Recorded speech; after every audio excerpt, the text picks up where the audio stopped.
generation, their world global youth ambassadors. And this has been a 3-day virtual sustainability week celebration. And today actually marks the ultimate session of the West Africa Sustainability Week 2003. I welcome you all from the break. And I really do love, I'm looking forward to a very practical session because we know that whatever that we do, just as climate affects every part of our environment and our bodies, also affects our mental health.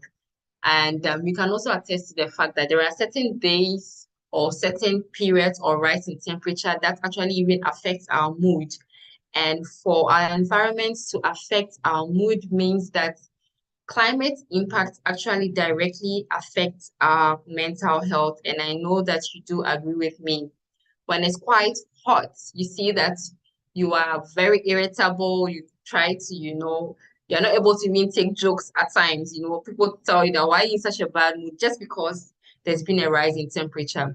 When there's also a certain drop in temperature, mentally you're not even motivated to work.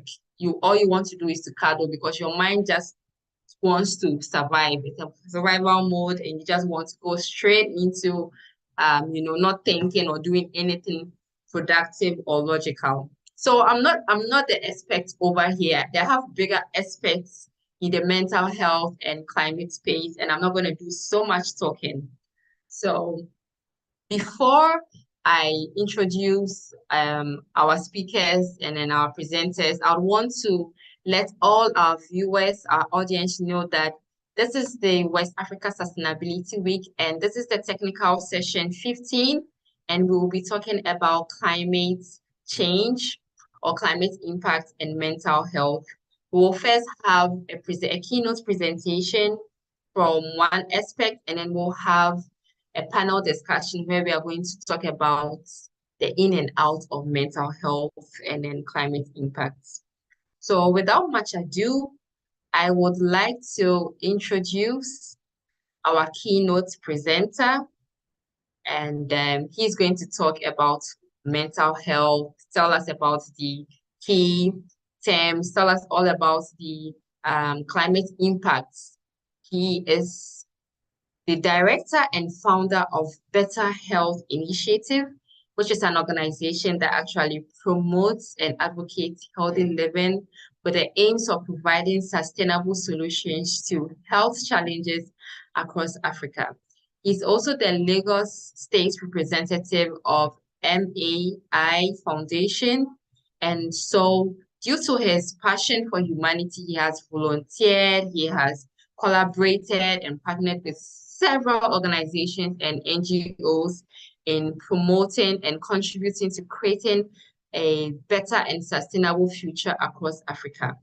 He is a final year student of the University of Lagos, as they call it, UNILAG, studying health education.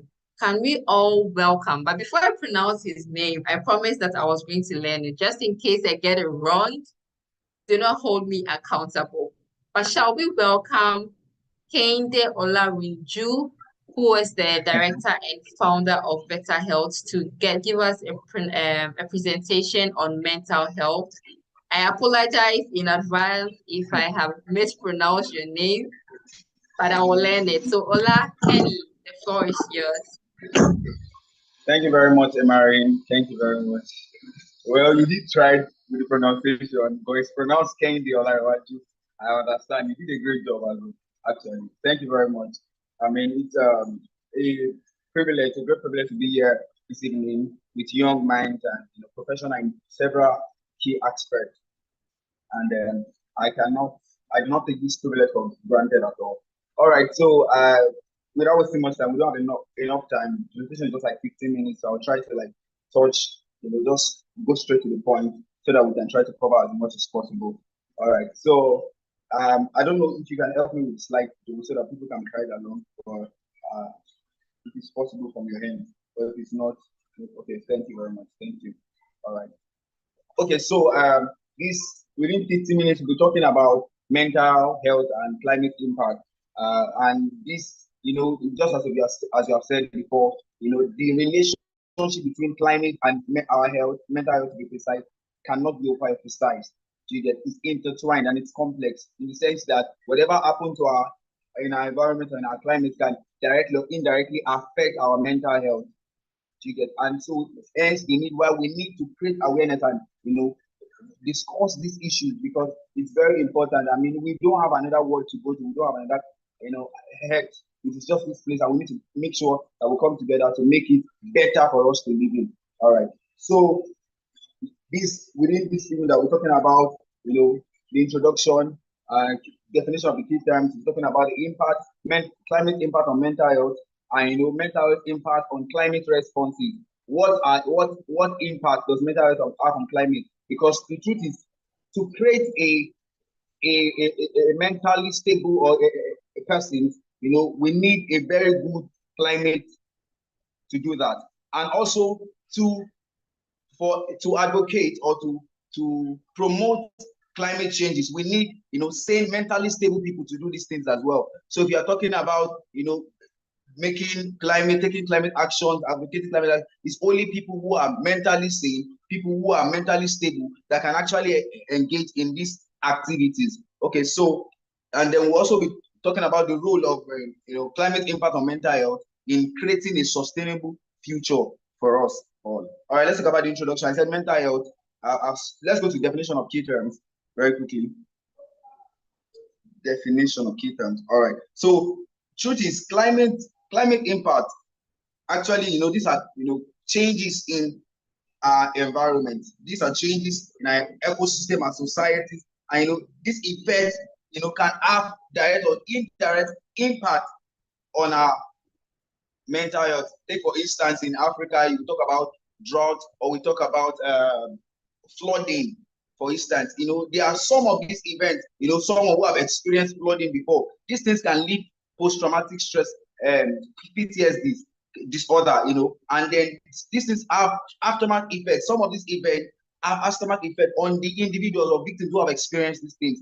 And so that is why they cannot be separated. It is important that these impacts are the result of long-term changes in temperature. Take, for instance, global warming. You said something earlier, how that the temperature can affect, our emotions.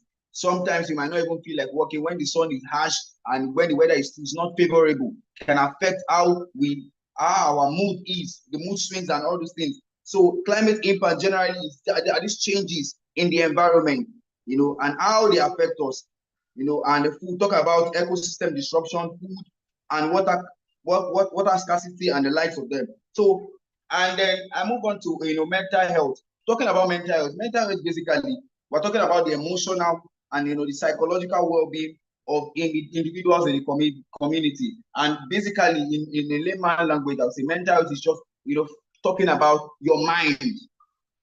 Focus how your emotions, these are the focal point of mental health, and to foster positive relationship, and coming to cope. It is essential that we build good climate that can enhance good mental health. I said here that key aspects of mental health include emotional well-being, cognitive functioning, that ability to think, learn, and make decisions, and the social relationship resilience. Some people as a result of climate might just choose to keep to themselves. If the weather is not favorable, who wants to go outside to socialize? That's the excess of climate. The reason why many of us can say we want to do this, we want to do that, because we have favorable weather, we have good climate conditions. And so it is important, to talk about this. What are the challenges? What are the challenges, and how does it affect us? And how can we build on the solution? How can we improve this thing, just to better our health? Because we're talking about sustainable future here. And then talking about the future, we are the future. We are the ones to experience these things. So the relationship between mental health and climate impact. I said, it's addressing the mental health consequences of climate change requires a comprehensive approach that involves public policy, healthcare system, community support, and individual resilience, building effort to mitigate their adverse effect on mental well-being. So it's important that we create a comprehensive approach, through policies, government policies, public policies, healthcare system, community support group, in the sense that we cannot do this individually, just like what my foundation is doing, coming together of different, we have different organizations coming together to have conversation about these things.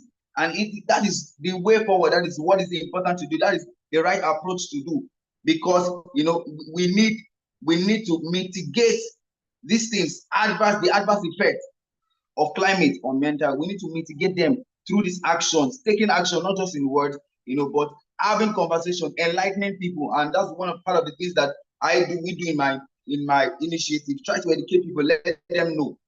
Because we start, once you are informed, you are accountable for your actions. You know these things, and you can't just do things because you are now educated. You have information to these things. So I want to discuss quickly, what are the climate impact? What are these impacts on mental health? What are some of these impacts on mental health? We're talking about the relationship between the climate and mental health here now. And so we must discuss what these impacts are. We're talking about extreme weather events. I said it that, extreme weather events like floods, like drought, can lead post-traumatic stress disorder, anxiety, and depression. People who experience this thing can be affected by these things. The truth about this, most of these events, that once it happens, it doesn't just happen. It leaves a ripple effect. It leaves an aftermath effect on the victims who suffer these things. So, and that is why, when we must now use that as a driving force, that victims who have suffered this thing should look for ways, to make sure that what happened to them doesn't happen to other individuals. Stand up and speak up and take deliberate actions to make sure that these things they have experienced, should be a motivation or a driving force for others to not experience it as well. If we're going to create a sustainable future together, a climate that enhances a good mental health, we all must be intentional about taking actions and not just leave it to one person alone. And so we talk about heat stress and air quality. The quality of air that we have these days, can actually affect our mental well-being. Talking about how that our hair, the hair that we have, because that is what we breathe in, can affect and lead to respiratory issues. And the thing about our health is that it's intertwined. Mental health can affect your physical health. Physical can affect your mental health, and you see someone with respiratory issues as a result of bad air or pollution, can fall into anxiety, and this can affect their mental health as well. So it is very important that we lay out some of these challenges so that we can know where the shoe hurts, and so solution therefore can be easy to drive at. And we'll talk about displacement and loss. How that flooding, people who experience flooding, we see it here in the water riverine area here in Lagos State. We see some area whereby they experience flooding, and then some of them were forced to relocate, or some were even left without a place to stay. And things like this affect mental health, in sense that most of them are left depressed. Instead, they don't have shelter, they don't have where to stay. Some of them are left scared, left out there in the street just to survive alone. Fear setting. Some of them PTSD. Some of them all are forced to even go into drug use just as a coping mechanism. So all these things, and it doesn't just stop at this event happening. It affects our mental health as well. So directly or indirectly, I'm trying to be practical as possible. We'll talk about food and water insecurity. Somebody will say, how can climate affect food and water insecurity? These things, once there are no food, because we need good climate for agriculture to take place. We need good climate for us to produce our foods and all. And once there's no food, once there's no water, people cannot eat comfortably, they don't have access to even 1 square meal a day. These things can cause economic instability and mental health strain. So these are the things that we need to understand when it comes to mental health and climate impact. What are these impacts? These are some of the impacts that climate can have on mental health. I said about eco-grief, environmental anxiety as well. the condition where you are driven, the feeling of powerlessness in the face of global environment challenges. The truth is that we live in this environment. We are open, we are exposed to this climate, and that is why it's our responsibility. That's very true.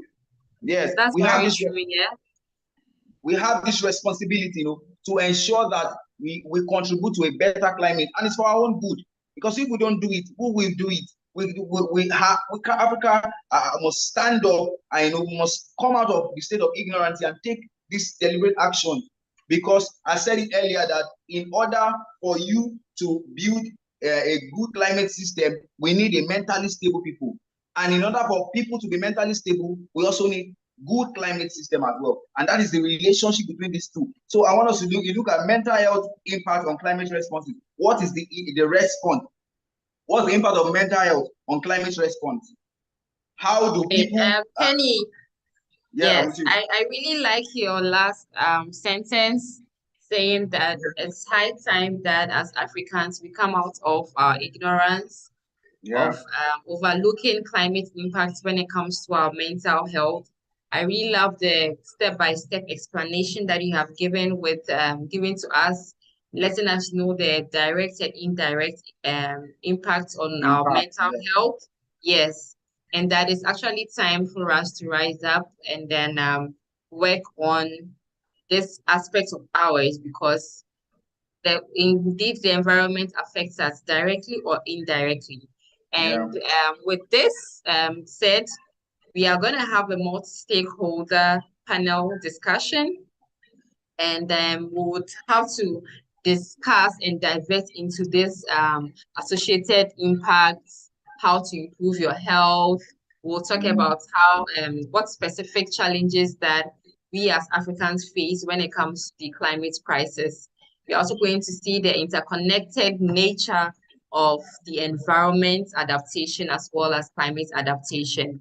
And so with that said, I would want to introduce our speakers for the high panel moderated session.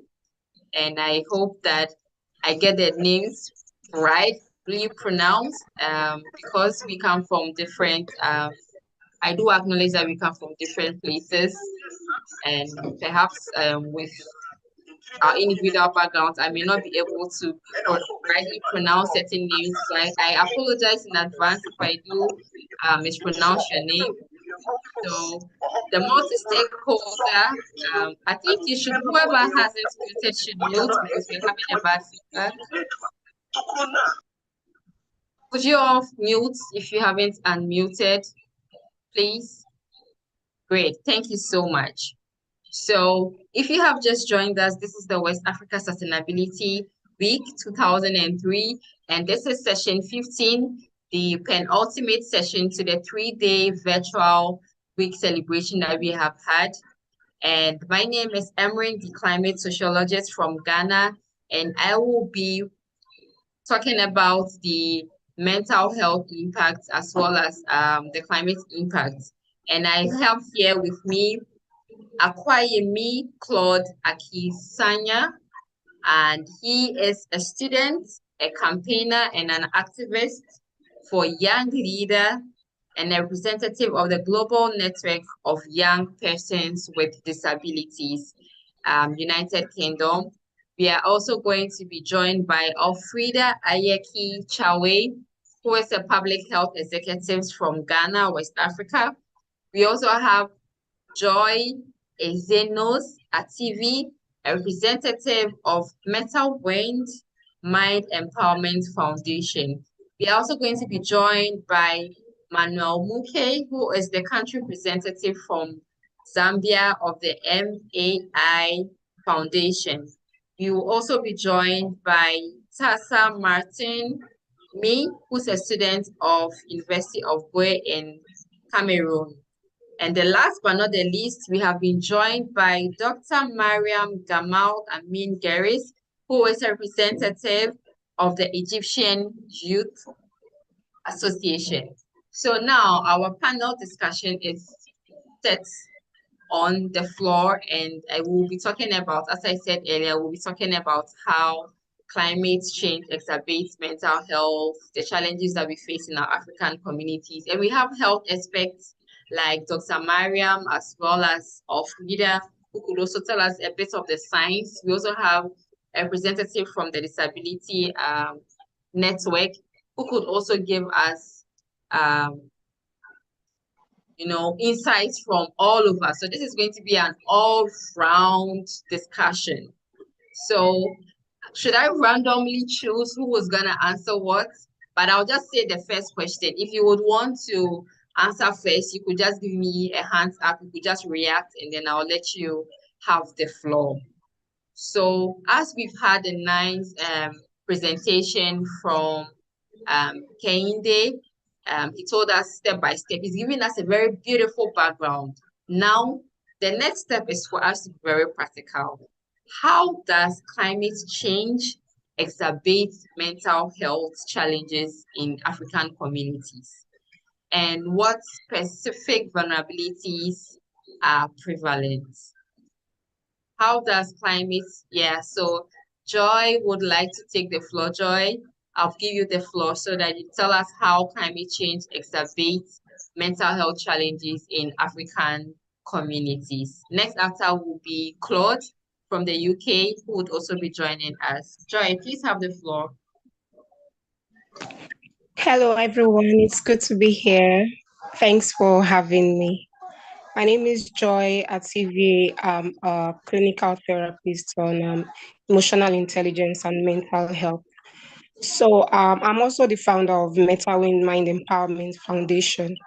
And part of my work is to help those who have been displaced, whether it's through migration, or maybe let's say through climate-induced migration and all sorts. Now, one of the challenges or some of the challenges that I've seen is the problem of loss and damage. It's very serious because climate change has caused a lot of loss and damage. Look at it from situations all over the world. Nigeria is not excluded. African countries are not excluded. It might just be because the reports coming in can be few, but it's happening. We've had cases of flooding, we've had cases of landslides, we've had cases of droughts, famine. It's terrible. And then we've had cases of fires, but nobody is reporting this. And then what happens? The people who face this situation, the people who are affected, face a whole lot of loss and damage to lives, damage to properties, damage to farmlands, damage to their very ecosystem, their very food chain. And this is a serious problem. Now, what happens when you go through climate-induced problems, or how should I? It causes serious trauma, the loss of a loved one, the loss of your life investment. It causes serious trauma, and then trauma, it just disrupts the priority of the mind. Let's not even look at anxiety. Let us look at people who cannot focus, who do not know where to start from in life. They do not know. So what comes to their mind? You find people who are just, they are discouraged, they are disoriented, you find people who just want to damage things in revenge to nature. And then it is serious because people do not seem to understand. Now, another thing that can cause is I'm trying to get the right word for it so that everyone can understand. Loss of identity. Now, when a set of people, or when people in a community lose what belongs to them, they tend to move away from their current environment to find other environments that can accommodate them. But what happens when they get to another environment? You have people who are opposed to them, people who hate them, people who feel they want to inherit or take lands that don't belong to them. And then they face a whole lot of conflicts. You understand that? And it becomes a problem because now they do not know where they are coming from. They do not know where they are going to. They do not know where to identify with. You understand? And this becomes a problem. Now, for those who feel, oh, the government would help us, that is another problem that we are facing in Africa at the moment. They find where to keep them. Okay, you guys should occupy this space. Yeah. And then what is being done to help them gain back what has been lost? So they are somewhere, maybe they are living as vagrants, they are living as refugees somewhere, but what is the next step? And then in these situations, you find those who are raped, those who are trafficked, those who are taken advantage of. It causes a whole lot of ripple effects that continually traumatize people, continually traumatize a whole community of people that they don't know how to survive. You understand? And then I would go to how we can solve this because I've been working on a toolkit that can help. But this is what can happen when people face, situations that have been caused by the current climate issues happening. Thank you. Thank you so much, Joy. Indeed, you have actually made us see what we actually see every day and not be answered. I would like to take this opportunity to send out, I wouldn't want to use the word condolences, but I would want to bear with the victims of the Akosombo Dam spillage in Ghana, where a whole community have just been flooded just because they wanted to save the dam. And to be honest with you, as Joy was just speaking, I was just thinking if I'm sitting here right now on this phone, everything I have, everything I need, just my clothes, which is even going to be wet if my life is not lost. It's the government, they put me under a shed. It's actually going to affect me mentally. All the or my rest, job, I cannot imagine.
All right, everyone. I hope you can hear me. Yes, we can. Yeah, All sure. right. All right. I think she's having an issue with her network. So, Cloud, Akoyeme, you can just proceed. Okay, yes. So hello everyone and hello fellow speakers. I would like to continue on from that and of course say thank you for that presentation to the keynote speaker. Can you all hear me? Am I audible? Yeah. Okay. Yeah. So yes, so loss and damage is a very big issue right now, and having in mind of the recent atrocities in Congo, known as known as its original name, I think it's important for African countries and the African continent to, of course, be able to know their identity, but also the political and leadership challenges as well. I think it's important that we are able to look at the issues of GMO and also of how people are intaking food, because I know there is an agriculture issue as well. And there is also that element where we have this inclusion issue as well. So it's important that we're able to educate one another, but also inspire one another of what we are entertaining and not entertaining, and also being able to look at the vision of the future of Africa and enabling its ability on the global stage. It's one of the heartlands within the world, and it's one of the most important continents, and it has the ability of, you know, having a wonderful future, especially with a high rate of youth and young voices that are, you know, fighting for the cause of the future of Africa. So that would be my input in regards to the question and also the challenges.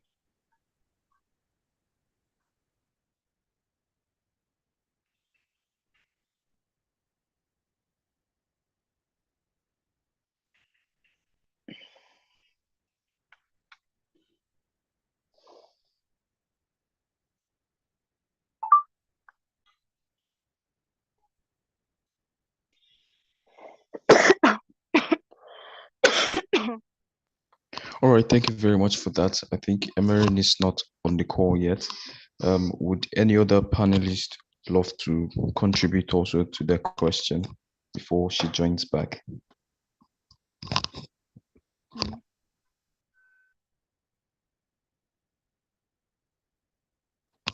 You can proceed, Marian. Okay, sure. Thank you all. It's a great honor to me to be to participate with you in this great week. I'm Mariam Gamal. I'm a public health specialist and mental health also specialist from the Egyptian Environmental Ministry of Health. I want to talk now about the potential psychological impact of the natural disasters. We can categorize this in five categories, like the acute stress reactions, which is immediate and short-term reaction after a trauma of environmental trauma, like fear, anxiety, shock, and disbelief. We have the second one is the post-traumatic stress disorder, and there's a question. The post-traumatic stress disorder, it's a mental health condition that prolong after a traumatic event, and we have symptoms like nightmares, anxiety, and flashbacks continuously. The third category is the anxiety and depression, which is the environmental degradation can increase the risk of depression and anxiety all over the people, all over the world, and mainly in Africa, which is the main continent that has the climate change impact on it. Also, the substance abuse. We face some people that may turn to drugs and alcohol to cope with the stress from the natural disasters and the environmental degradation, the high waves of heat. Also, this can lead to addiction and other mental health problem. As the fifth category is the interpersonal relationship problem, which increase mainly after the environmental problem or events like the high heat, the floods, and we expect that women are the main receptors of these problems because they are the caregiver in all the houses. So there is a lot of interpersonal relationship problems. To address this psychological impacts, we have a number of things we can do. To provide, first of all, to provide immediate support and resources after an environmental crisis. like the access of food, water, shelter, medical care. This will also the emotional support and counseling services. This will help us to mitigate the environmental problem and decrease the impact on the mental health. And promote resilience, give people and provide them with information about disasters and their impact on the mental health and how to cope, the coping skills, how to stress the management and the anxiety management also. And now it's our role to address the root causes of environmental degradation, as climate change and pollution. It's to start to cope, how to eradicate or to minimize the root causes of environmental degradation. We can do the intervention on two ways, the individual level intervention and the community level intervention. The individual one is by providing counseling and psychotherapy and to decrease the stigma of mental health people. This would help us to how to deal with people with mental health, teach stress management and relaxation technique, promote social support, encourage people to connect with each other, with their beloved persons, to decrease the stress from the environmental changes. About the community level intervention, to provide support group and workshops that help people not to feel alone in their homes, no connection with others, develop community resilience program, and also advocate for policies that protect the environment. Everyone has his approaches that fit personally. It's not the same, but we should cope, we should mitigate, we should start by ourselves to help each other to decrease the impact of climate change on mental health. Thank you. Thank you very much, Mariam. I do apologize for going in on and off because of internet connectivity. I have just 1 hour of stable internet, so after 1 hour it just drops down. So apologies for that. Thank you so much, Mariam, for letting us know the psychological impacts of climate change. So up next, I would want us to delve into how the education systems in Africa can integrate climate resilience and mental health awareness, because as we've just seen, it's just a few of aside victims of climate impacts and the health personnel who are accessible to all of kind of issues. The lay person wouldn't know how climate impacts can affect mental health. So I'd like to know, how do you think education systems in Africa can integrate climate resilience and mental health awareness into their educational curriculum, and also ensure that the younger generation is equipped with the necessary tools for emotional and environmental adaptation? Alfreda, I'd love to hear from you. Yes. Okay, so thanks so much for the opportunity, and it's been a lot of insights and learning from here. How our educational system can incorporate mental health and climate in our educational system actually is very, very important, because you realize that in our part of the world, specifically West Africa, or let me say Africa, we tend to neglect some of these things. We realize that education is a very important way of sending information across and grooming a person or shaping the lifestyle of a person. But we realize that most of these things are left out, and then realize that the person grows and has no knowledge about anything. Realize that those of us here have so much knowledge about it, but when we step out on the field, talk about climate change and mental health, most people have no idea about it. So I believe that when we start, we integrate this into our subjects, science, geography, the curriculum, the science, geography, where we expose the children to the environment and then anything about climate, they tend to have this knowledge even before they grow up. And I think that the most of our teaching curriculum is mostly too theoretical. So there should be times where in the educational system we can let them go on some walks to some of the natural reserves and scenery so that they can appreciate nature and see the need for nature to be preserved and to be handled with care so that we can always keep our environment well and so that we can also be sane, because it is only when we have a stable environment that we'll be able to have a good mental health.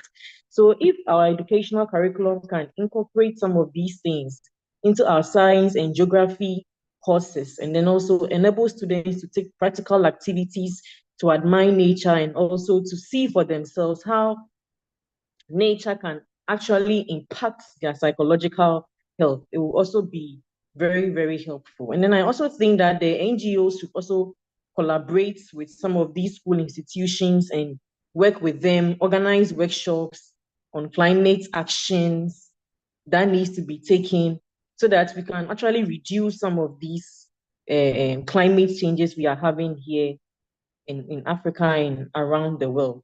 And then also, when it comes to mental health, let me add this, when it comes to mental health, there's a lot of stigma attached to mental health. And I think that when students are being psyched, that the fact that you're having depression or the fact that you're undergoing a mental condition doesn't make you, let me put it as it says, in our part of this world, we'll say you are mad or there's something wrong with you. But we can see it as a normal, if you could actually have a stomach pain or you could actually have a headache, in the same way you could actually be sick mentally. So it doesn't make you a different human being from the others, because mental health is physical and is equally important as our physical health. So if we are able to start all these education right from the start, right from the nursery, or let me say the primary stages of education, it will really go a long way to help the country, or to go a long way to help everyone. And then I just wanted to contribute a little to the Akosombo Dam spillage. Realize that it had caused, and it happened in Ghana just last month. Realize that it had caused a lot of psychological impact on people because people had lost their lives. Most of their children could not go to school, and you realize that most people too have lost their job. And this, just imagine being in the house without working and unemployment, you'd actually have a lot of effect. You tend to think you'll be depressed and you'll be so anxious. And you realize that this goes a long way to affect their sanity. So if we teach these things right from the root, it will go a long way to help us. Okay.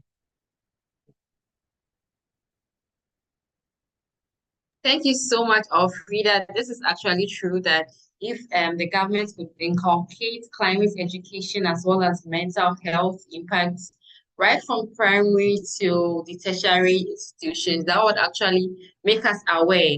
And the reason why there's so much stigma in this part of the world is because we lack thorough education on certain pertinent issues.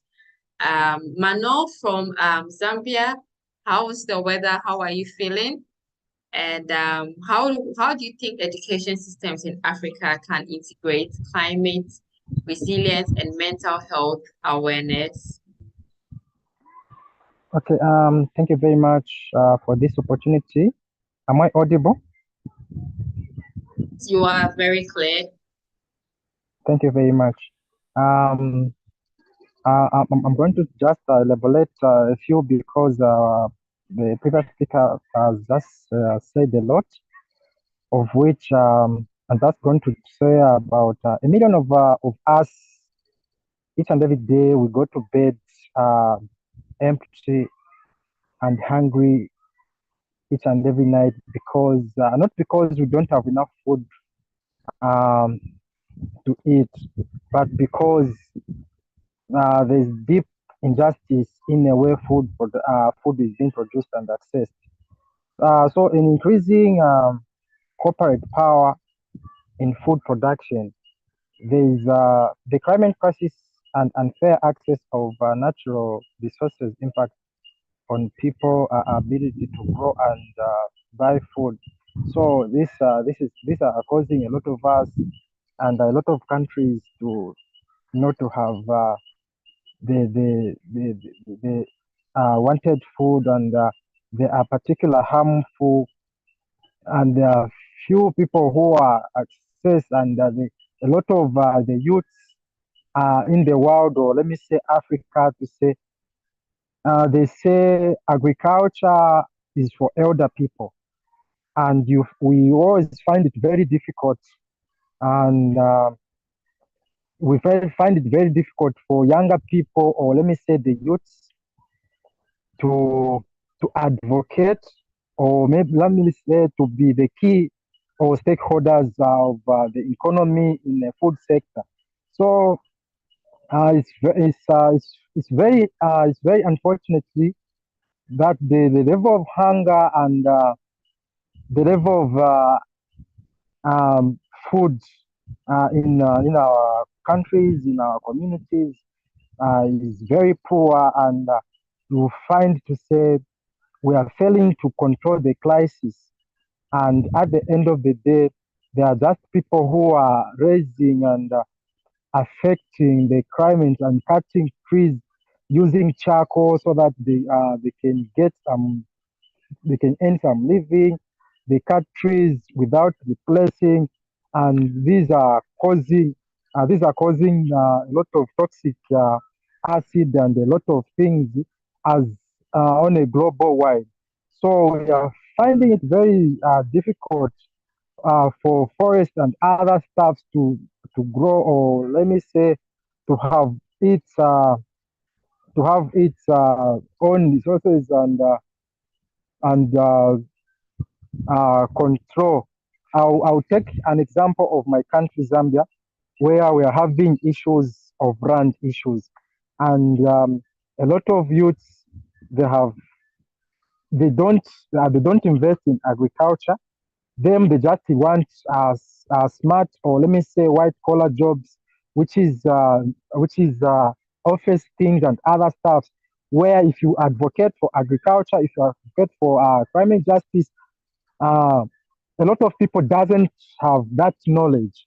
So as climate activists, we need to start going around educating people. We need to start going around telling people the importance and on the importance of climate change, and so that we'll see the minds, and a lot of youths are going to join hands and start having these activities being done.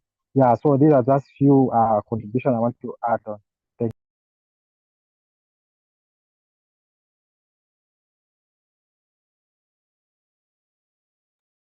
Thank you so much, Manuel from Zambia. And indeed, both Alfreda as well as Manuel have told us how the education systems in Africa can integrate both the climate resilience and mental health awareness. Alfreda earlier mentioned that with a formal education, the government would inculcate climate education as well as mental health, right from the primary level to the tertiary level, and also to let people be aware that mental health is just the same as physical health and should be treated equally, and that we have to stop discriminating. If I have a toothache, I'm not shy to say that I have a toothache. If I am suffering from anxiety or depression due to certain conditions, whether socioeconomic issues or climate issues, we should still embrace that in this part of the world. Manuel also emphasized on the informal aspect of inculcating climate resilience education as well as mental health awareness through people like us. We are individuals, although we are affiliated to other organizations. In our own way, we could be advocates for mental health awareness, as well as the undying changes of the environment, that is the climate impacts. And so thank you so much for letting us know how the education systems in Africa can integrate these two very important subjects. And so our next question would want to know, we have spoken about education system, talking about psychological impacts, we've spoken about challenges, we've spoken about a whole lot of things. But now we want to know, we have all agreed that mental health and climate impacts are interconnected, right? So now we want to know, what steps can stakeholders actually take to promote a holistic, inclusive, and culturally sensitive approaches to supporting affected individuals and communities across the continent. And the key, I'll go over this question quite slowly because I do acknowledge that we are running out of time. And so I would want to pose this question. This is not just to our panelists, it could even be to all our audience, everyone who was listening to us. What steps can stakeholders take to promote holistic, inclusive, and culturally sensitive approaches to supporting affected individuals and communities across the African continent? This is the West Africa Sustainability Week 2023, and we do acknowledge that we are Africans, and then whatever could work for someone in Europe, Asia, or the Pacific may not necessarily be what would work for us. And in Europe, you can easily say that you are depressed and you go on medication. In Ghana or in Nigeria, you say you are depressed, and then they say that it's because you have done ABC, that's why you're depressed, and you are mad, and you have to cast it out in the name of Jesus and all of that. So now the question is, what steps can these stakeholders take to ensure or promote this culturally sensitive approaches to support affected individuals and communities across Africa? Joy, I see your hand. Would you want to give us a feed on that? Tassa, Martin, would you want to give a feed on that? Yes, so I'll give the floor to Martin to give us that. After that, Joy and Claude would also give us their inputs on how stakeholders can take to promote culturally sensitive approaches to climate and mental health victims in Africa. Martin, the floor is yours. Okay, thank you very much. I'm called Tassa Martin, research associate at the University of Buea, Cameroon, and I'm currently working with the sustainability team with OFI Cameroon. Looking at the question that you just asked, looking at cultural aspects.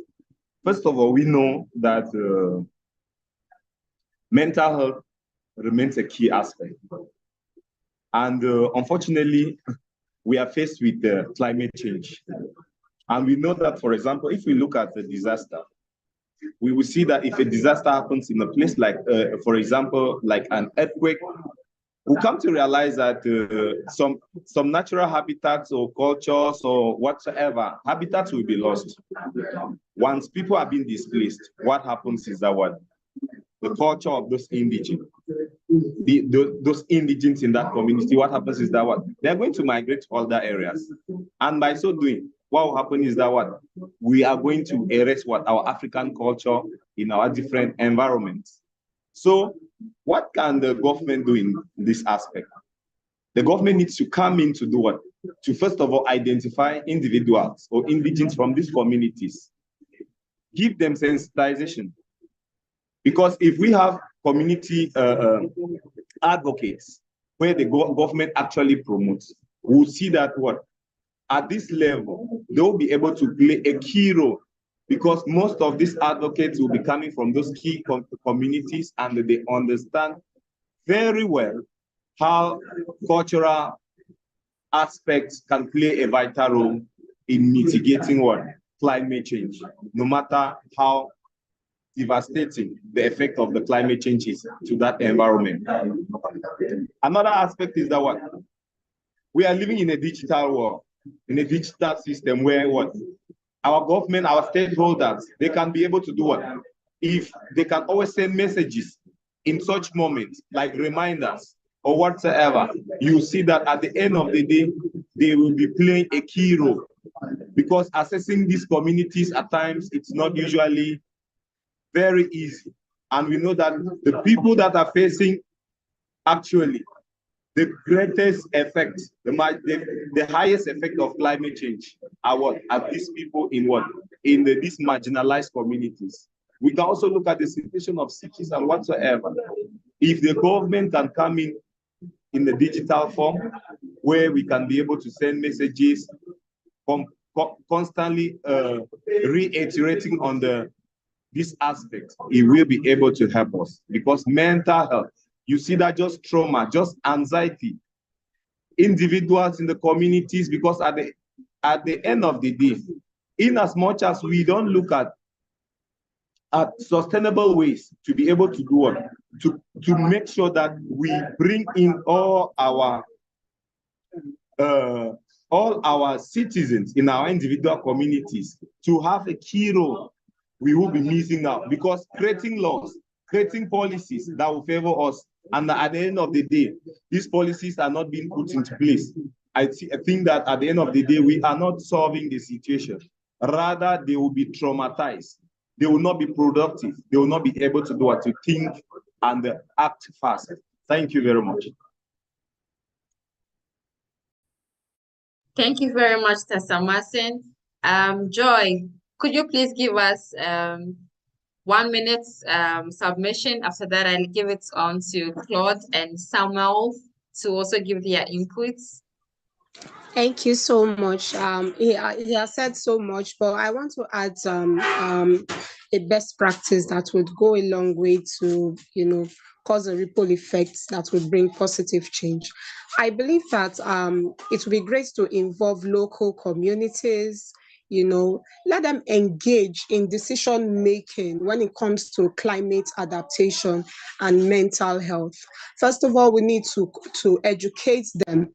Aside from the schools, we need to educate volunteers who want to work in these environments, and maybe bring more volunteers into this. Let them learn more climate adaptations, mental health, and when they go in for their field work, it will be great for them to be able to engage communities about this, the local people in their local dialect, and then let these local communities make decisions, come into the process, make decisions, design local plans to reduce the impact of climate change in their local communities. Instead of waiting for the government, the locals could actually, plant trees, accept those who have migrated into their community, work on their lands, and then do a lot of things to foster resilience and the mental well-being of themselves and the people who are coming to, be reintegrated into their new environments. And that would help a lot. Thank you. Joy, that was a brief and precise submission, and I do agree that involving grassroots levels in introducing anything new is actually the cultural approach, because hitherto, before we had the federal government and democracy and all of that, before you even come to the community, you have to go to the community, speak to the chief, the linguist, and all of that before the entire community comes in to listen to what you have to do. I will not steal so much time. Akwaemi, would you be able to tell us more about how to, what steps to be taken to adopt culturally sensitive approaches to supporting affected individuals? Sure. So thank you very much. So first and foremost, I think our stakeholders and also activists have the ability to call for ceasefire. We must have world peace, humanitarian world peace, ensure that those unrest and those conflicts are addressed, to then be able to mobilize and include engagement within education and within climate and climate justice. We also must acknowledge that new gas and oil deals cannot be agreed or considered for the healthiness of our planet. Also, the ability of acknowledging that the food that we eat is also the ability of how our mental state and our physical state is as well. And I think it's also important to acknowledge that we are able to look at the policies, because these policies are supposed to be implemented and looked at, but the problem is they're not being followed by the world leaders or stakeholders. So it's important that they are followed by and also implemented and acknowledged. But I also think it's important to look at the transforming education and also the global goals, but also giving choice to individuals when it comes to mental health. There is, meditation, there are other ways of dealing with our mental health than drugs or other kinds of methods which others may feel suit. So it's the person's choice that is important, and being inclusive as well. That is really important, and being able to accommodate for all, but also include people with disabilities as well. Thank you so much, Claude. That was really insightful, and I'm just so amazed about how knowledgeable and passionate all our speakers are. Samuel Benefo, I would give the floor to you so that you give in your submissions. Thank you very much. I'm grateful for the opportunity. I'm soil research scientist from Soil Research Institute, Ghana, and that doubles as the global research lead for my foundation. Most of the time, I have the headache, and I don't know what can cure this headache about this climate mitigation. It looks like when you put everything into perspective, like a percentage, only about 20% of people or stakeholders are aware of this climate change. Meanwhile, programs upon programs upon programs for mitigation going on, revolving. The same people are attending the program, but the dissemination is very, very, very low. And that we are having this issue when you go to the rural areas, the uneducated, most of the time they are causing the pollution. Everything has a remote cause. Most of those illiterates, so to speak, they are pulling all those remote causes and bringing about this flooding and everything. Even in Ghana, you can imagine, sister, when it rains, how the drains are, filthy elements. All these need to be, we have to get down deep into indigenous people in our communities. For school, I agree. Like our sister said, we put them we inculcate into our curriculum. Yes, that's fine. When you go to school, you see they have dustbins. You are not supposed to throw rubbish anywhere. Yes, they adhere to it. What about our community? What about our market people? What about market communities? You see, so I want this very sustainability week, like the way COP they do declaration. It will be prudent that we find the game changer. What is the game changer? What is our declaration for this whole program that will source and help in mitigating this climate change? And I think that you've spoken well. I like everything, what I heard today. I've learned a lot. But I think that we need to collectively decide and bring out something. We have to declare. Then we use the radio station, the TV stations. What are they doing? Anytime there is you switch on the television, it's about medicine, we are selling this. What about education of climate change? You never see that. You see, the whole place was bobbed out with COVID-19. Everywhere you pass COVID-19, Facebook, wherever, COVID-19. Why can't we flood the whole system with climate change mitigations? Why can't we flood the whole system? So I think that as Africans, that we are coming together, we must start from somewhere. Let us find a recall how we can get the information deep down to our communities, the indigenous, to help give a very better future for us. That is my submission. Thank you.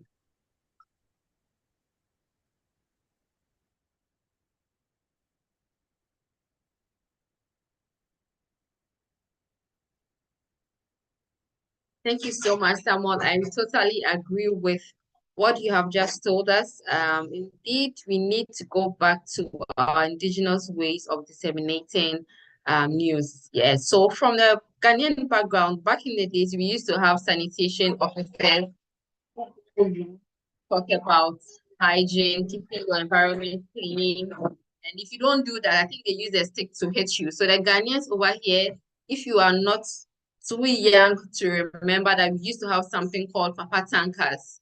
So they are like the task force that go around trying to, keep people on their toes to keep the environment clean. But all that thing is now gone. And then I think we could readopt and just flood our airways with mental health awareness, with climate impacts, just to make people aware that sometimes, in as much as we have natural disasters, we sometimes bring upon ourselves their own disasters, flooding, filth in our gutters and all of that is what causes flooding each and every time here in Ghana. And it's actually a scary period during rainy season here in Ghana. As soon as it rains, you see everybody's trying to run away to go and hide somewhere. But you find in the UK, in Europe, in Asia, when it rains, you still go to work, you still go to class, you still live your life normally. But then over here in our part of the world, we don't have to, we always run. And the only reason is because it's not because of a curse or a taboo or anything, but it's just our lifestyle. We do not keep our communities clean. We cause the flooding, and then we end up getting a lot of disasters mixed in and out of it. So I really do concur with what Samuel said. With us, we have to also change our ways personally, and also if we can in our individual countries, if you can reach out to stakeholders who did a very excellent job of informing each and everyone what coronavirus was, we could also go on and then make people aware of climate impact and mental health. Claude, I'll yield the floor to you as well as anyone. If you have any questions, you can type it in the box, or you could just raise your hand and I'll give you the floor. Claude, please take over. Yeah, I just wanted to highlight on what you were saying about the floods. And I think that stakeholders can question on the fast, rapid effects of artificial intelligence and geoscience. We have to look at the elements of how this is going to impact on our society and how this is going to impact on our world, because we have to think about the future jobs, future humanity, future capacity of human capacity when it comes to living, and also the effects that kind of artificial intelligence is going to have, and also be concerned with how it's not regulated. So this is an important point that I wanted to add on as well, especially where we see these rapid weather effects around the world, and especially in Africa. Thank you. Excellent. That's so excellent. Manuel, you have the floor. Okay. Am I audible now? Yes, Am I we can audible? hear you loud and Okay. clear. Yes, you are. Okay. The other thing I've noticed we have a lot of agendas in Africa, of which if we follow it very well, these agendas are not helping us. I feel climate change should be translated in people's languages. Let's take, for instance, I'm in Zambia, and in Zambia, I can give an example. In Zambia, we have 72 languages. So these 72 languages, you find that people from the northwestern part of Zambia, they don't get the other language which these people from the other part speaks. And the people whereby they are from, I can give an example from Ghana, or maybe from other countries where they just speak Swahili.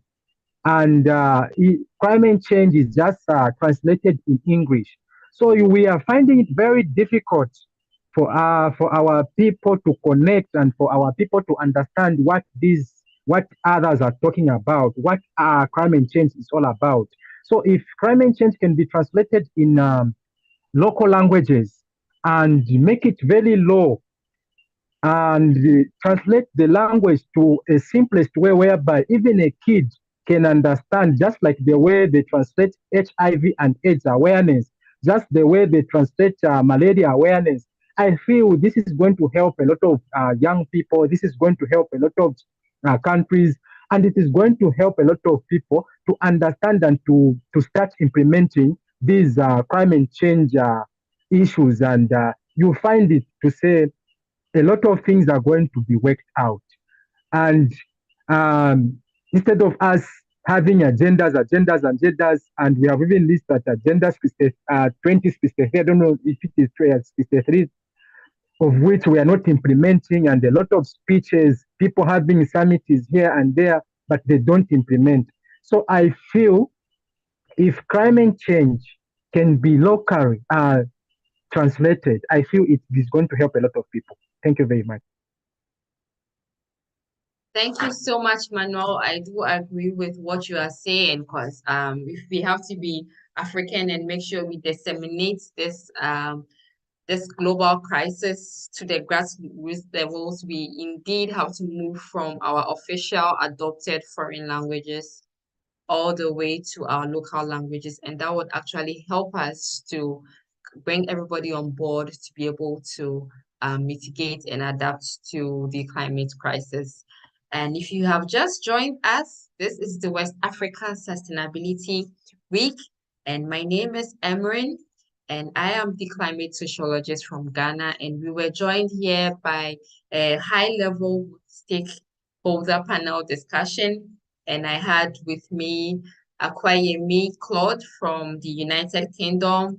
The one who just spoke before me was Manuel Buke from Zambia. We had Alfreda Chawe from Ghana.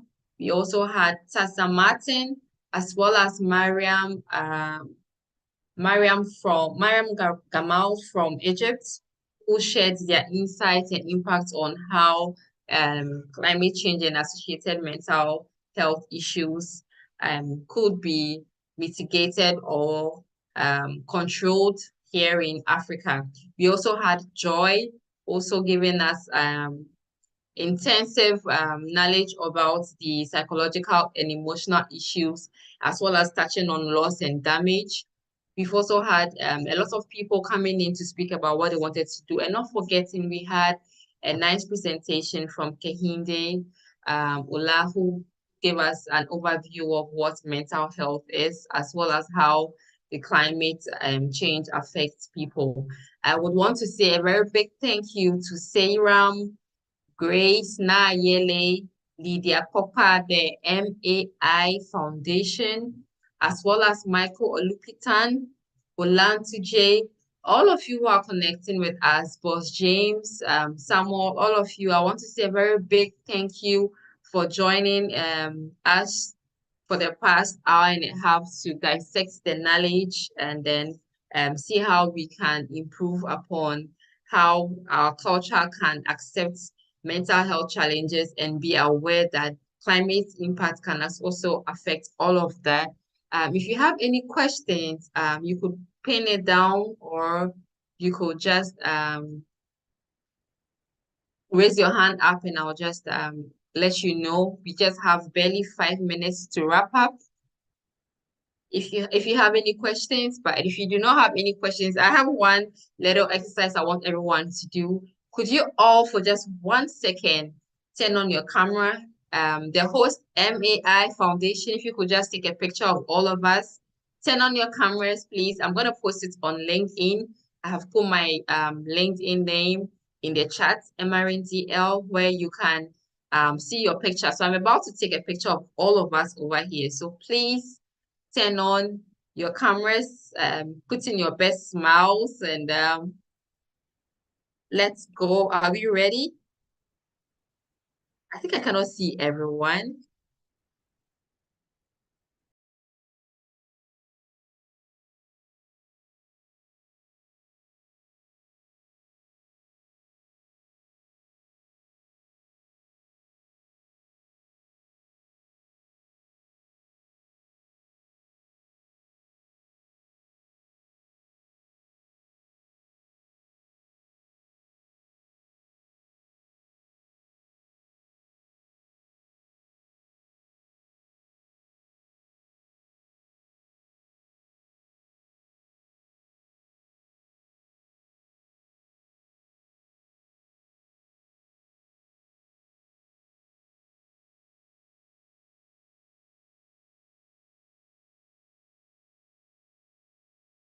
So I've been muted this whole while.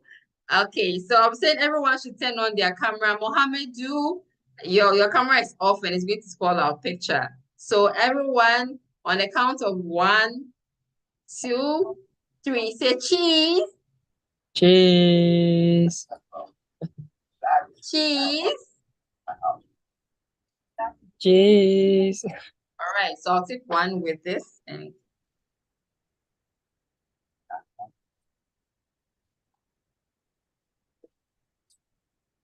that was really, really nice. I did enjoy my session.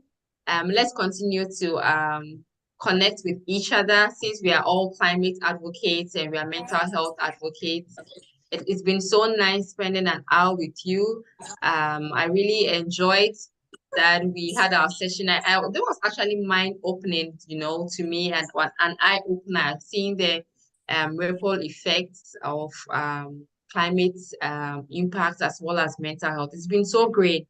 And I would want to say a special thanks to everyone who joined, as well as our organizers, the MAI Foundation, and our speakers, as well as our those who are able to sponsor all of this. So I am just hoping, I'm just going to speak to the organizers and tell them that it would be very lovely to have us have a physical space where we could all come from wherever we are, wherever in the world, we could come together and then have more time to even talk about it. But I believe that when we are face to face, more ideas come up, we're able to network and do great stuff for the continent. From my part of the world, it is evening.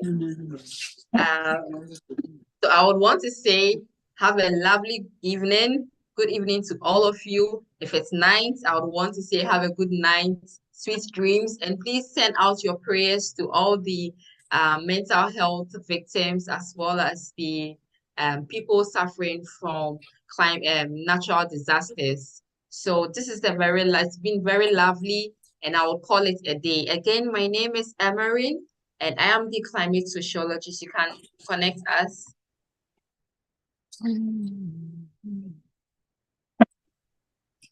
I'm still here. I have another phone just in case this also goes off. So just connect on LinkedIn, and then we'll post the pictures over there. Thank you so much. And this has been the session 15, mental health and climate impact. Thank you, everyone. Ciao. Good evening. Bye.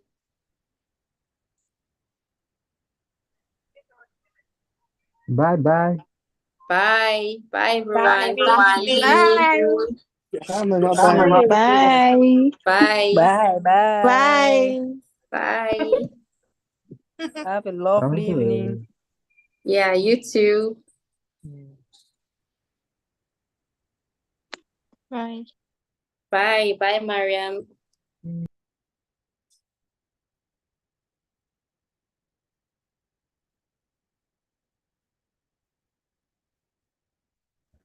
For everyone. All right. Still have Yes, so co-host MAI Foundation, did you get a picture of all of us? not really had an Not issue. really. Oh, that's too bad.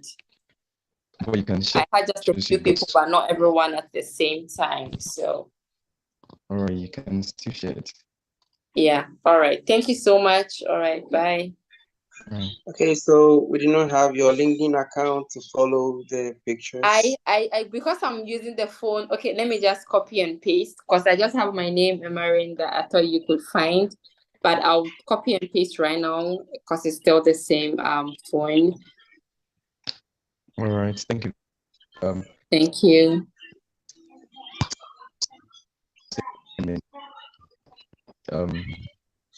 Mofa.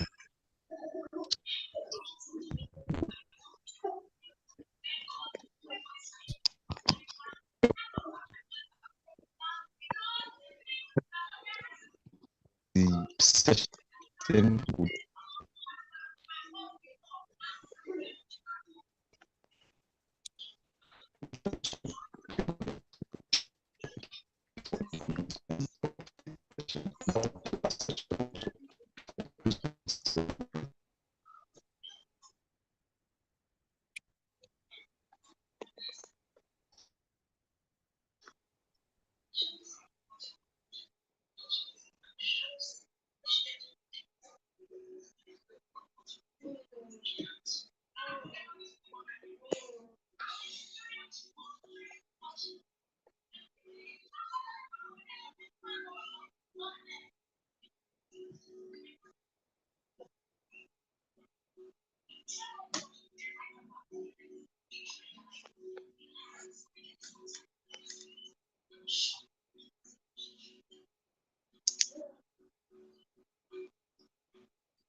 Ayomide, are you here?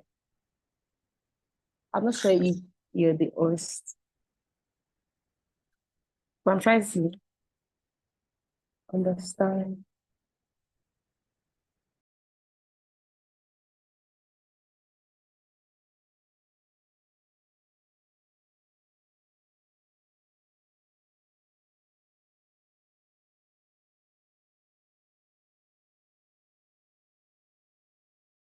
I know, but you said no, you don't have where you are. Oh, ouch.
Okay.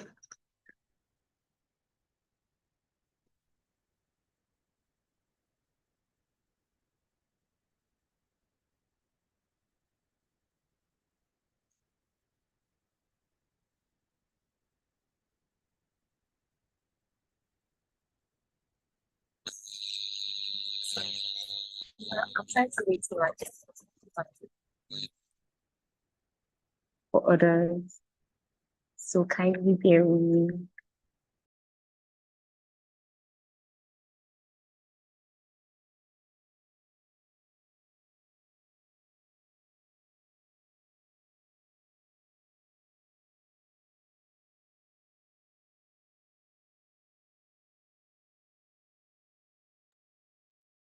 Like I said, we have like 4, 5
Training, I think I'm somewhere.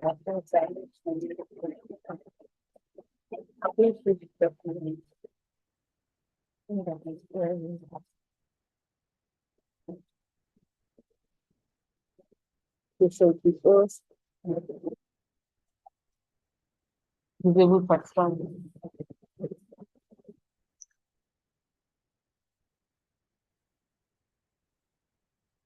Maybe can you react?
Smith isn't on the call yet.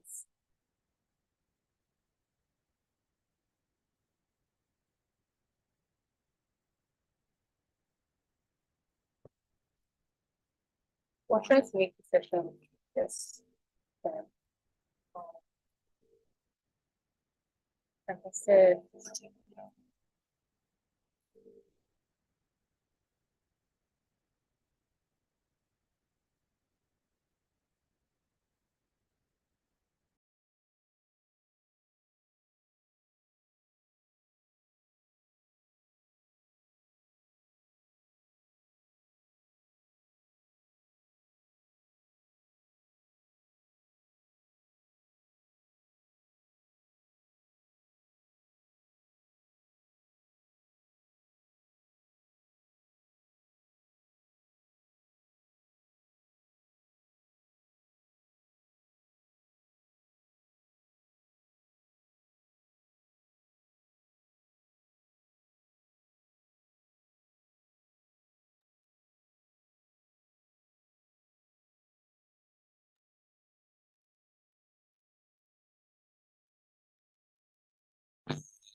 we have two speakers, Smith from Malawi and the founder of the Roma Solar Corporation. The IT speakers for their ideas.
While we're waiting for the speakers, does anyone have knowledge on solar irrigation, or anybody here is to the agricultural systems? I need you guys to say something.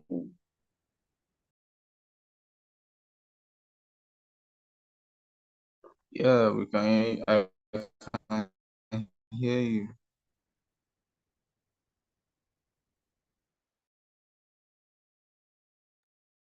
Okay, fine. So We can hear you. We can hear you. okay, this is I said. Does anyone have any knowledge to share concerning using solar irrigation? Or so we should have something to talk about while we talk for the speakers because they're yet to be here.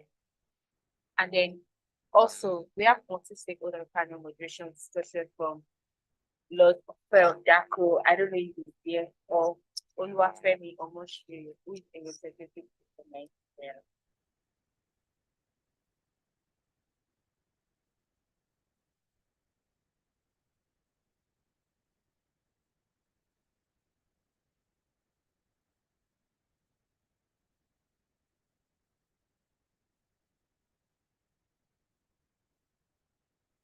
Olatunji, Adeyemi, Miriam.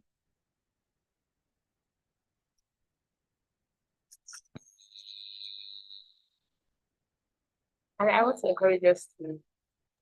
Okay, I If can you hear want you. Good evening, everyone. I can Hi. hear you, but I didn't hear your earlier remark. I didn't hear your Okay, question. but you can hear me now. Yeah, I can hear you. I can hear you. Okay, my name is Mufela. I'm the Global Partner Today at the Mind Foundation, and I'll be the support for this session 16. That's what I said earlier. Okay. Okay. But then we're currently waiting for the speakers now. But I asked the question if anybody had any knowledge on solar irrigation system or agri-food system. So we should kick off by talking about that. Did you say solar education system? Solar irrigation. This Okay. is technical session 16. Okay. On universal solar irrigation for Yes, sustainable. yes, I know. I didn't get you. I didn't hear you properly. Okay. So I was saying, do you have any idea on the solar irrigation system or the agri-food system? Not at all. Not at all. Okay. Can you introduce yourself? I want to know what the person.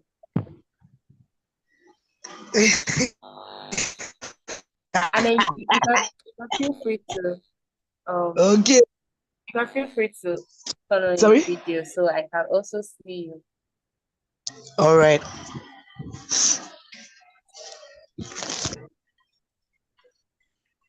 Okay.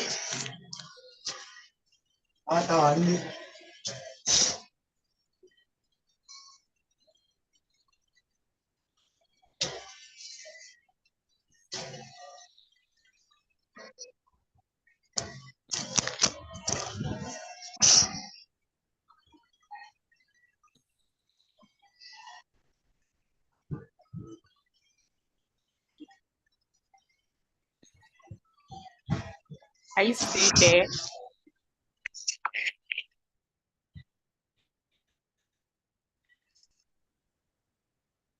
Yeah.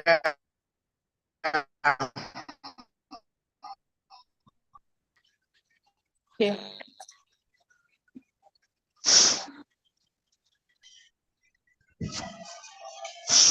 The speakers are the ones that are knowledgeable about the topic.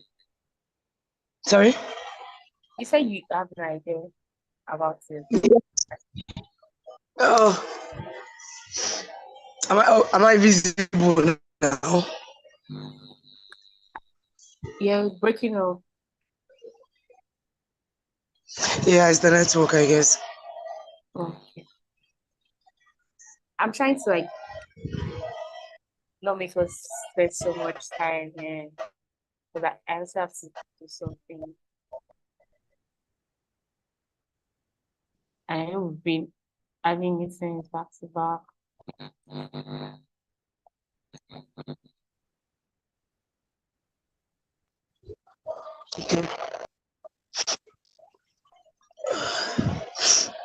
Anyway, according to Google says reducing the irrigation cap with anyway, and making things cost effective is going to boost food production and is going to improve nutrition. And also is a major contribution to sustainable development goals, so which is zero hunger.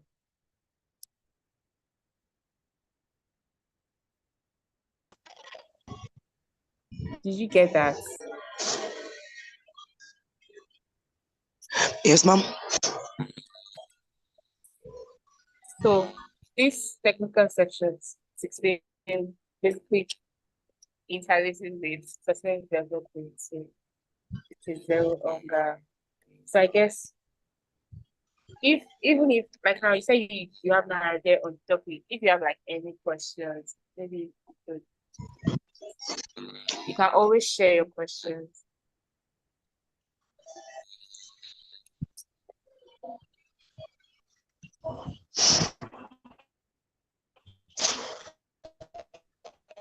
Okay. Good evening, Lord Ofe Dako. Can you hear me? Okay, I can Yes, see good you. evening. I can hear you. Hi. Are you ready to make your presentation now? Pardon me. I saw that it's stated here that you're supposed to be in a panel. Yes, I am. Yes, so I asked if you were ready to start. If we can start with you. Yes, that's great. I actually skipped what you said earlier, but then the topic of agri-food systems is actually one of the major conversations that has been spoke about all around the world, because it's one of the major ways through which one of the issues we're actually facing globally, that's the issue of hunger, could actually be solved. So first of all, I'll try to give a brief introduction of what agri-food systems are. Try to get a little bit background. That's going to be a foundation on this whole topic we are discussing about today. So if you say agri-food systems, they actually encompass the primary production of food, not only food, but non-food agricultural products as well. Because this is actually from literature, a recent literature which was published. And I actually agree so much with the author in the sense that when we say agriculture, usually people limit their minds to just food, but it also relates to non-food products as well. For example, compost and manure. This is actually a non-food product, but it's actually comes out as a result of agriculture, because manure is definitely made from various substances such as food waste from animals and all that. So it actually produces a long chain of products which are not only food related, and it also relates to food storage, aggregation, post-harvesting, handling, transportation, processing, distribution, marketing, disposal, and consumption, and on and on and on. So it brings us back to what I said initially about how important this particular topic is.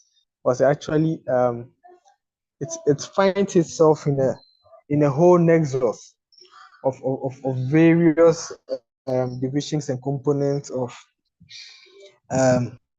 so many other things that are actually being done. Now, introducing agri-food systems and technologies, I actually had an opportunity to work on one project. Hello, am I being visible? Hey, am I being audible? Sorry. Yes, very. I can hear you very well. All right, sure. So, introducing the agri-food systems, technologies, and innovations, I actually had an opportunity to work on One agri-food project was actually funded by the FAO. Well, not directly though, but then it was, through my associates, and I actually got to learn quite a lot because, innovation, or I'll say technological innovations in um, agri-food systems actually requires increased attention to, impactful science, particularly impactful science, because the current levels and patterns of, science, technology, and innovation uptake are inadequate to facilitate these needed agri-food system transformations, especially in today's low and middle income countries. I mean, yes, we've had quite a lot of funding in this particular area, but then how many individuals can actually, or how many individuals are actually recorded of, innovative agri-food systems? I actually don't have any statistics to support what I'm saying, but it's actually quite low.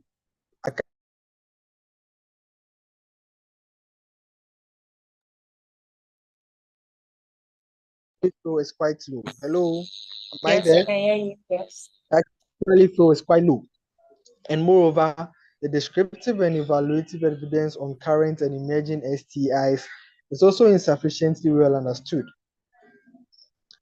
Because, well, that's one of the major reasons I would say we are not actually getting much of these innovations here in Africa, because we don't really have an understanding of what this whole thing is about.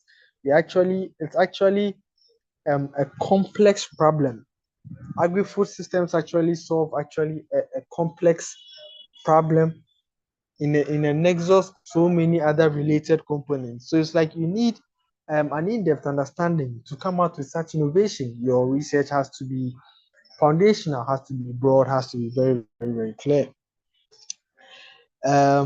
Also, I also like to say the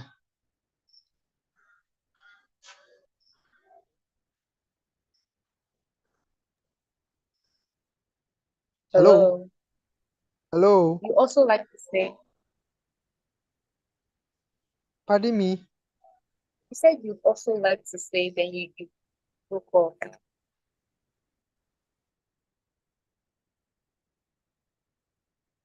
No, Lord, can you hear me? Is it clear now? Yeah, it's better. All right, sure. So, such agricultural production currently has tripled from the years 1960 to 2015, right? It has tripled. So if we actually say that the bulk of the production expanse has occurred through productivity enhancing technologies and a major growth in the use of irrigation and chemical inputs, right? As a result of the need for food tripling in these recent years, it's also bringing up a problem that actually has resulted in bulk productivity with the use of methodologies to meet up the, the production need. And this include was the use of various chemicals in our food and all that.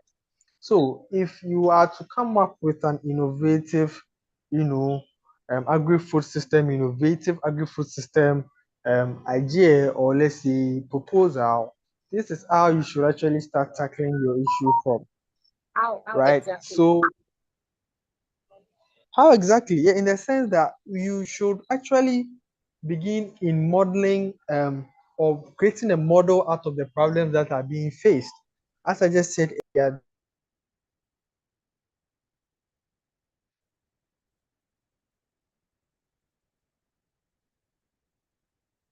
Lord, you're mute. You're on mute.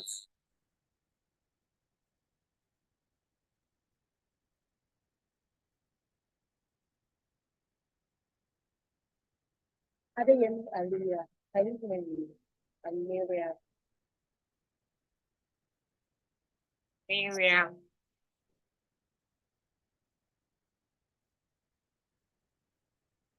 I don't know. Lord just went mute. I don't know if anybody can hear me.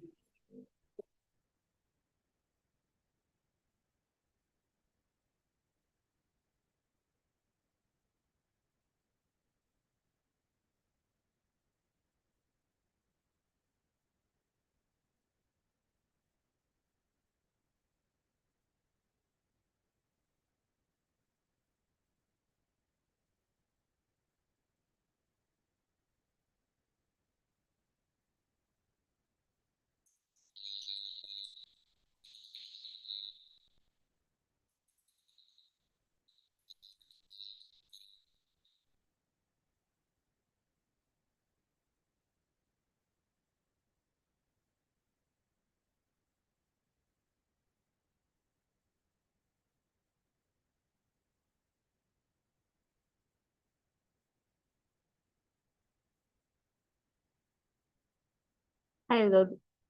Welcome back. Hello, I'm very sorry, my line dropped off. Yeah, welcome back. All right, sure. So, as I was saying, so coming up with an innovative agri-food system, let's say ideology, it should actually be modeled out of the problems you are facing. So, as I was saying, during these years, the need for food, has tripled, like quite high, and then the production has actually been high. So, there's a need for innovative ideas to meet up with the food demand, right? And then as a result of this, there are all sorts of activities that are going on. That's actually the use of these chemicals and all those things to, Yeah, you mentioned hasten that. our, You mentioned that. yeah. Yes. So right now, I have two questions to ask you before we go on the next session. You Pardon spoke me? about how I said you mentioned that. So right now, I have two questions to ask you. Can you hear me? Yeah, your line is also breaking. Is it better now? Yeah, it's clear now. Okay. You spoke about how the use of chemical enhances sustainable agriculture system, right? That's what Yes, you said. yes. So my question here is, most people don't, I don't know, you said this is innovation here. I want to say first and foremost, thank you for deciding to share your knowledge here with us today. We very much appreciate it. Thank you very much. So moving on to my question. What are the main challenges and limitations of traditional irrigation methods? And Africa, we are not developed. So now we use almost people use traditional systems or methods in the context of global agriculture. So what are the main can you speak on the main challenges and limitations to this? How can we have universal solar irrigation system? How can we address this issue? Your line has not been so good, but then I heard you traditional methods of irrigation. What are the main challenges and limitations of traditional methods? That's what I said. Challenges faced by the traditional methods. The challenges, limitations. Can you hear me? Yeah, your line is actually so it's not good at all. So I'm struggling. I'm so sorry about that. Okay. I'm struggling. If you could type it in the chat box for me to Okay, read. let me do that.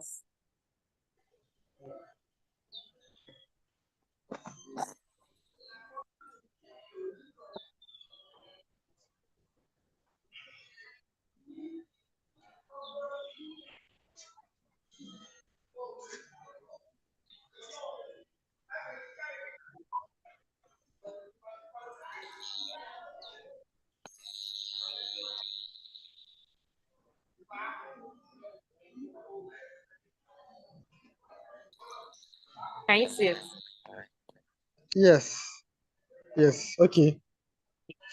So basically, you are asking the main challenges and limitations of traditional irrigation methods in the context of global agriculture. Okay.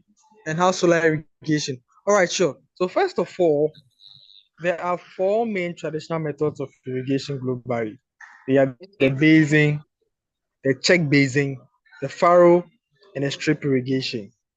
These are the four main traditional methods of irrigation globally.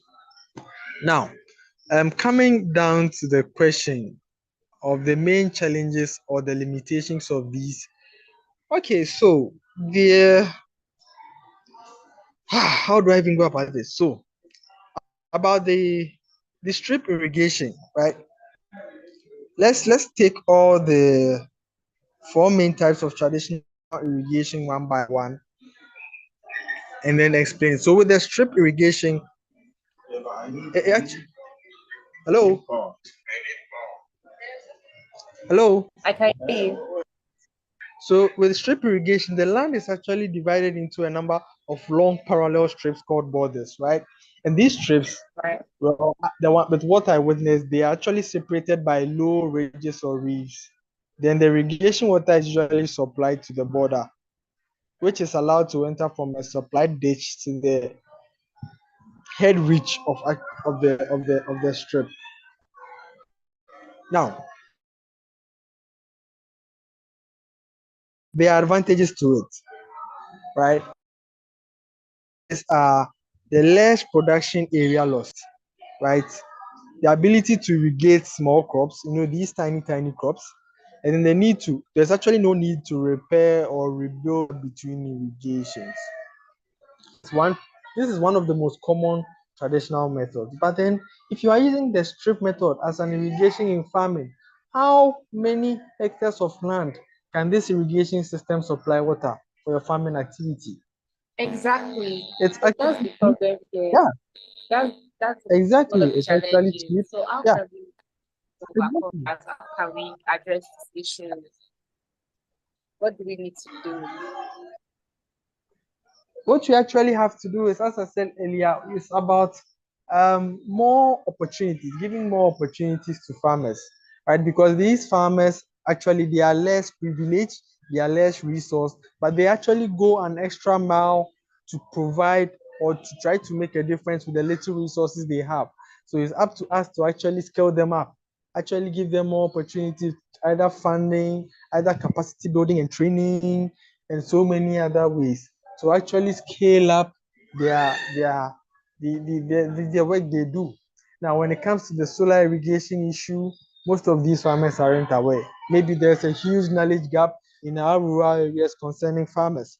So it's up to us to actually, as I said earlier, capacity building training, introduce them to this new kind of system, how they can integrate it into their local ways, how they can be able to manipulate. I mean, just giving them a particular system, just giving them a particular technology to use is okay. But making them understand how the machine goes about or the main importance this particular technology is playing would also improve upon their innovation in a way, because they can also come up with innovative solutions with this particular solar system, which is even more better than what you actually give, because they have their own way, traditional knowledge.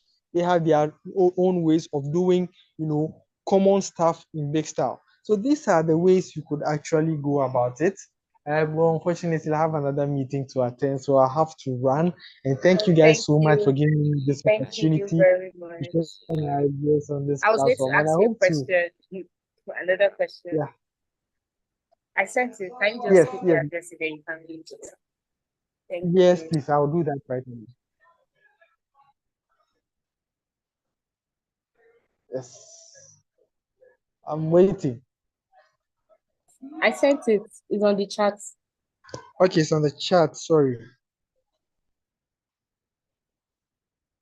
Okay, so basically, in regions facing water scarcity, to answer this question, we first have to ask ourselves what water scarcity is, because it's actually one of the major issues we are facing in Ghana. And considering various countries' water footprints, that's the water they use against the water that's available. So we actually first focus on the water footprint of the particular area. And usually, when it gets to a situation where whatever you need is actually more than whatever you have, then there's actually a problem. That's where the whole concept of this water scarcity thing comes up from. And it's unfortunate in low middle income countries, especially African countries, the level at which our resources are managed is very low. We actually neglect our resources so much because we have various water systems and water tables. And way back, I think in the USA, we actually have um, two areas where water are stored underground, right? I actually don't really remember the two names, but they have water stored in a deeper core, way deeper. And then we also have another one that's actually at the top. So I think one is it rechargeable and the other one is non-rechargeable. So the non-rechargeable one is actually embedded deep inside the ground. And with this, imagine how water actually gets to this particular place through specific reservoirs. So in developed countries like US and all those places, they actually have demarcated all their um, um, water resource zones and actually protected them and conserved them. I mean, it's free from industrial use and community settlement, right? Because the non-rechargeable component of the water resources, when it actually gets contaminated, there's nothing you can actually do about it because there's no way to actually go. So with the universal solar irrigation, it's actually going to, well, I'll say reduce the burden on these groundwater, surface water and groundwater resources. Because totally agree. pardon me. I agree with you on that. Yeah, it's actually going to reduce a lot of burden on these groundwater and surface water resources. And aside that, the direct contamination and pollution could also be decreased in a way because this is a whole innovative setup that won't require a direct contact with these water resources. I mean, am I making a little bit of sense?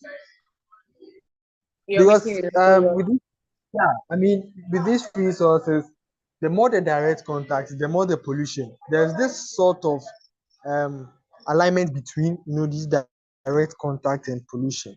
So if there is an innovative solar irrigation system, it reduces the human contact with these water resources because the technology does almost everything. So there will be no need for Ngozi or Kofi or Amaka to put maybe a diluted container inside a particular water body and fetch it, right? It reduces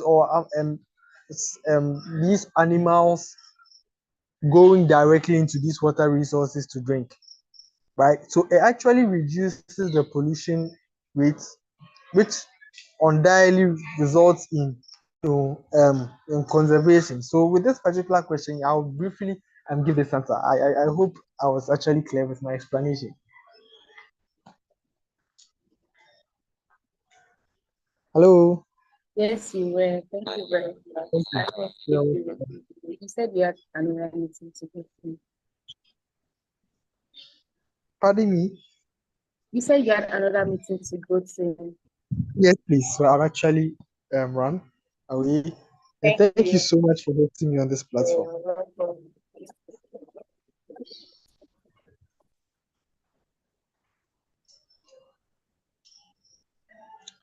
Okay. So have a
Um, all right, thank you very much, Mofiola and Lord Ofi Dako. I think this brings a close finally to the West Africa Sustainability Week 2023, hosted by the May Foundation, which I'm also the global director, and the West Africa Sustainability Week. So I'll just kindly make my final statement before we call it a year. And I'm definitely sure most of us on this call are one way or the other a delegate or a speaker, which we'll have to get in touch also to be a part of 2024. So I'm so dear delegates, both those that are on this call at the moment and those that are watching via the stream from all forms, their colleagues and friends. These 3 days has been an exciting and impactful journey. We've had speakers, enthusiasts, advocates, activists from across the globe, though it's a West Africa Sustainability Week, from the West Africa region, both the French speaking and the English speaking, even down to our brothers from Malawi, from Zimbabwe, from Botswana, Egypt, Kenya, Uganda, even from the United States, the United Kingdom, Egypt, Morocco, and China. Yes, China, and also our participants from other regions. We appreciate everyone, and we hope beyond these discussions in our local regions, we would create impactful and sustainable actions, innovations, strategies that would help our immediate community, even as we discuss on this global and regional stage. So it is more important also to commend those that follow till the end. That's currently those that are currently on this platform and those still watching across the other stream live. It's very important to note those following till the very end. And I appreciate everyone still online till the end, because we count the champions at the last, not at the beginning, not at the middle, but at the very end. Those are the champions. So I appreciate everyone.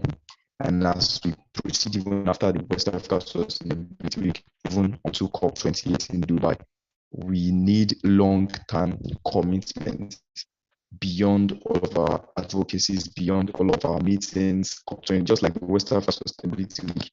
We started on Wednesday and ended today. COP28 would come November 30th and December 13, and like that, COP28 is gone. But what stays is our long-term commitment, our individual action, our organizational actions. So this is what we should hold on to even after the West Africa Sustainability Week 2023. So our lifelong commitment will do something special. We'll do very, very special thing in creating a sustainable future for all. And thank you again for participating in this maiden edition. So this is the first edition. And before I make some final announcements for 2024, I'll just make some observations throughout this summit or throughout this forum. So I've noticed we've had a lot of founders, a lot of CEOs, activists, advocates, and like that. But I've noticed we still need more collaborations, more youth to be involved, not just speaking opportunities, but acting opportunities. We need to get more youth involved, and just like how, especially I think that was session 12 or 13, where indigenous people were specifically elaborated on. We need to bring more indigenous people on board. I think it was also mentioned in session 15. More indigenous people on board, and this is what we look forward to in bringing on board for 2024. November. So also we need more countries. Not all countries in the West Africa region where a participant or delegate or a speaker just as participants, we still have 30% to cover. That's about like 5 countries to cover. So we have like 40%.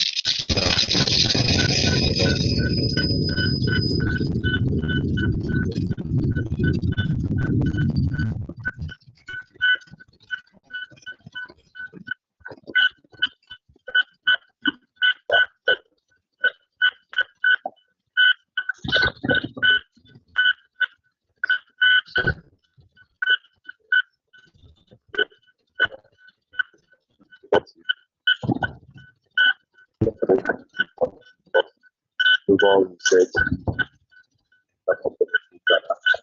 global partnership just completed the last session. Global program